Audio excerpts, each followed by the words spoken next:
다시 이천 교수의 국민들 모르는 사이 공산화로 가는 대한민국 두 번째 시간입니다. 자, 제4절 제4장 다시 공산화로 치닫는 대한민국. 참 제목 무시무시하죠. 북한의 남침도 무섭지만 더 무서운 것은 남한 내부에서 주사파 반 대한민국 세력에 의해 공산화로 치닫는 현상이다. 대한민국이 스스로 무너진다면 북한은 굳이 침략할 필요가 없다. 피를 흘리지 않고도 대한민국을 접수, 연방제로 적화 통일할 수 있는 것이다. 우리 국민들은 6.25 전쟁 체험으로 인해 오랫동안 철저한 반공의식으로 무장했었다. 그러나 북한은 6.25 전쟁 이후 한시도 멈추지 않고 대한민국을 적화하기 위해 무장공비, 남침, 간접 침투, 종북 세력 확산 등 대남 공작을 멈추지 않았다. 그 결과로 대한민국 내에 북한의 공산주의를 맹종 추종하는 세력이 점차 지하 속으로 늘어나게 되었다. 대한민국에서 종북 세력이 폭발적으로 일어난 것은 전두환 정권 때인 1980년대 중반 이후이다. 서울대 등 대학가에서 북한 김일성의 주체 사상을 추종하는 주사파가 폭발적으로 늘어난 것이다. 주사파들은 학교를 졸업한 후 지하혁명가로 활동을 하거나 진지를 장악하기 위해 교사, 노동자, 법조인, 공무원, 정치인, 문화인 등 각 분야로 진출했다. 이들은 이후 30여 년을 거치는 동안 대한민국의 정치, 경제, 사회, 문화 등 모든 진지의 주도권을 장악했다. 심지어 대한민국의 하부 읍면동 마을까지 주민자치회, 마을공동체, 사회적 기업, 협동조합 등 각가지 형태로 조직화하고 주도권을 장악해 가고 있는 현실이다. 제5장 적화로 이끈 문재인 정권. 문재인 정권은 어떤 정권인가? 고영주 변호사는 일찍이 2013년 문재인은 공산주의자다. 그가 대통령이 되면 대한민국이 공산화되는 것은 시간 문제다. 라고 말했다가 기소당했는데 최근 대법원으로부터 무죄 선고를 받았다.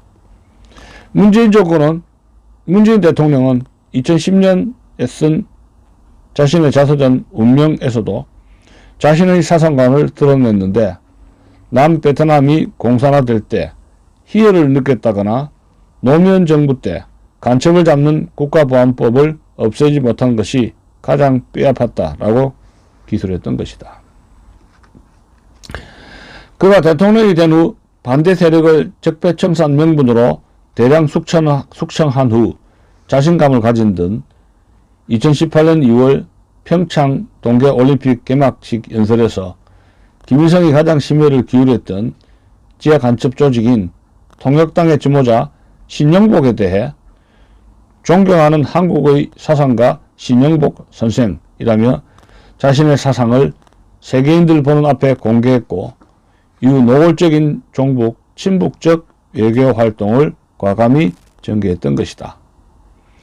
평창올림픽 개최 즈음 문재인 정권은 헌법 개정안을 발의했는데 자유민주주의 헌법을 인민민주주의 헌법으로 고치려 했다. 자유민주적 기본질서라는 용어에서 자유 글자를 삭제한 바 있고 양심의 자유를 사상의 자유로 교체했었다. 사상의 자유를 헌법에 명시하는 순간 국가보안법은 자동으로 폐지되고 공산사회주의, 주체사상을 전파하는 자유가 헌법상 권리로 보장되는 것이다. 문재인 정권은 국민들과 야당의 반대로 헌법 개정이 무산되자 법률, 명령, 조례 등 다양한 우회적 방법으로 체제 교체 작업에 돌입했고 문재인 정권기 내내 속도를 늦추지 않았다. 자유운동권 출신인 김문수 경산호 위원장은 이것을 재빨리 간파했다. 본인이 자유노동운동을 할 때 주사파를 많이 겪었기 때문이다.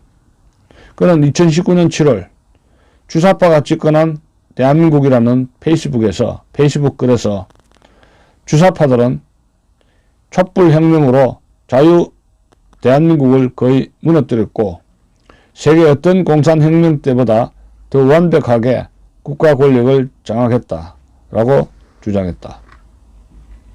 제6장 적화로 치닫는 근본 원인은 바로 북한의 적화 공작. 대한민국은 우익 자유민주주의 나라인데 어떤 이유로 주사파가 선거에서도 승리하고 모든 국가, 사회 권력을 장악할 수 있었을까? 가장 큰 이유는 80여 년간 쉴 새 없이 강력하게 추진해온 북한의 대남 공작 때문이었다. 북한의 대남 공작에 의해 만들어진 지하 조직들이 너무나 많은데 1968년 적발된 통역당, 진용복의 통일혁명당입니다. 통역당 등이 대표적이고 1990년대 이후에도 조선노동당, 중부지역당, 민혁당, 민족민주혁명당 이야기합니다. 김영한, 이석기 등이죠. 민혁당 등이 적발되었다.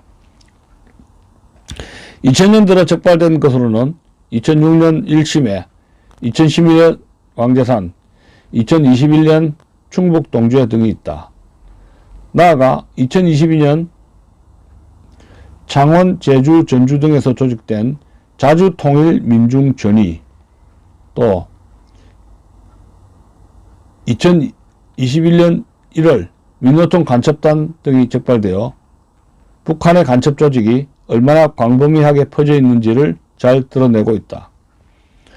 북한은 이러한 간첩 조직들과 추종 종북 세력을 통해 2008년 광우병 촛불 시위, 2014년 세월호 사건, 2023년 후쿠시마 원전 처리수 방류 등 기회가 있을 때마다 거짓 선동과 괴담을 퍼뜨려 정치 사회적 불안을 조성해왔다. 나아가 대한민국 대통령 선거 등 주요 선거 때마다 직접 개입하는 정치 공작을 거르지 않았는데 어떤 후보를 세울지, 어떤 방법으로 승리할 것인지 등 세세한 선거 전술까지 지령하고 있을 정도다. 실제로 2010년 3월 천안함 폭침 후 두 달 뒤인 6.2 지방선거가 있었는데 북한은 마치 전방 지역에 포격을 가할 것처럼 협박을 하여 각종 매체들을 통해 전쟁이냐 평화냐, 이명박 패당에게 표를 주는 것은 전쟁을 선택하는 것이라고 위협을 가하자 한명숙 민주당 대표는 지방선거 캐치프레이즈를 전쟁이냐 평화냐로 정해 전쟁 불안을 자극 큰 승리를 거두었던 것이다. 또한 북한은 왕제산 간첩단 사건을 통해 2012년 총선 대선 승리를 위해 이석기의 통합진보당과 문재인의 통합민주당이 야권 연대를 하도록 해서 큰 성과를 거두었으며 2020년에는 북한 공작기관과 충북 동주의 간첩단은 이재명 경기지사를 2022년 대선 후보로 낙점하는 문제를 두고 다각도로 논의한 것으로 드러났다.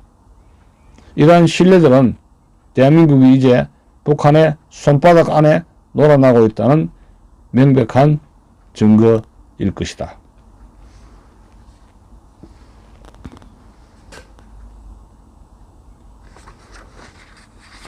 제7장 이석기의 손아귀에 장악당한 대한민국. 우리나라가 북한의 대남 공작에 손아귀에 놀아나고 있다는 가장 확실한 증거는 이석기가 주도하는 경기 동부연합이 대한민국의 중심부를 장악한 현실에 있다.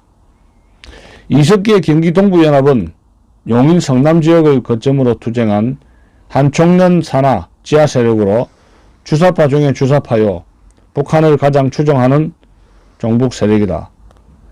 이석기의 경기 동부연합은 북한의 공작으로 민주노동당에 들어가 2006년 민노당의 당권을 장악했고 2011년 통진당으로 확장 개편했다.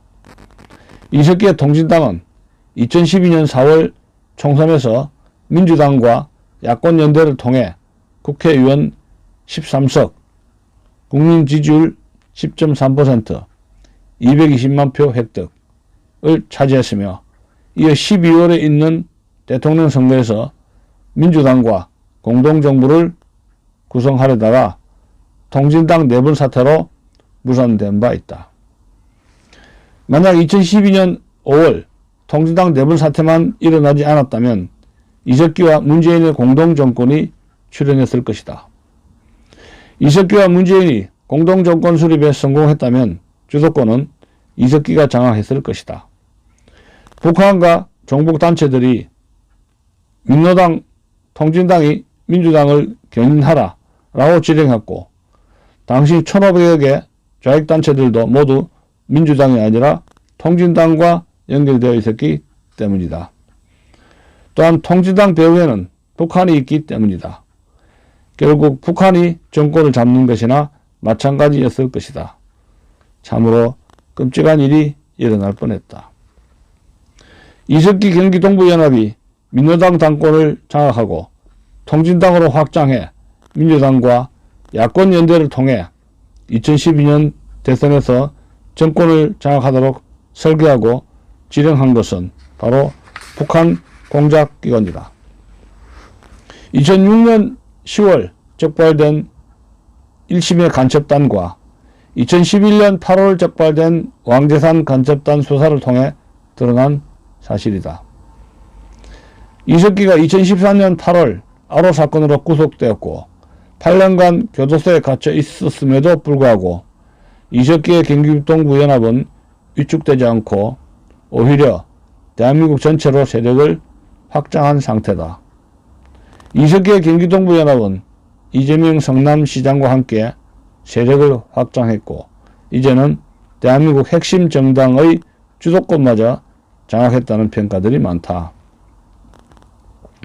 이석기의 경기동부연합은 대한민국의 입법, 행정, 사법, 교육, 경제 등 모든 진지의 세력을 갖고 있는 민노총마저 장악했다. 2020년 12월 위원장 선거에서 경기동부연합 소속인 양경수, 이석기 석방 경기동부행동대표가 단독으로 민노총 위원장에 당선되었기 때문이다. 경기동부연합이 장악한 민노총은 회원수 110만 명이 넘는 골리앗 단체로 단순한 노동단체가 아니다. 민노총은 좌익정치사회단체로서 자유민주주의 시장경제 체제를 허물겠다는 의도를 노골적으로 드러냈다. 사회대 전환이란 용어를 사용했고 기간산업과 주택의 50%를 국유화하겠다고 주장했다. 체제전복 전쟁을 선포한 것이나 다름이 없다. 민노총은 주한미군을 철수시키겠다고 선포했고 좌익정당들과 함께 윤석열 퇴진운동본부를 만들어 윤석열 대통령을 박근혜 대통령처럼 중도에 끌어내리겠다며 정부 전복을 노리고 있다. 윤석열 대통령이 반국가 세력과의 체제전쟁을 선포한 것도 이러한 실상을 간파했기 때문일 것으로 보인다.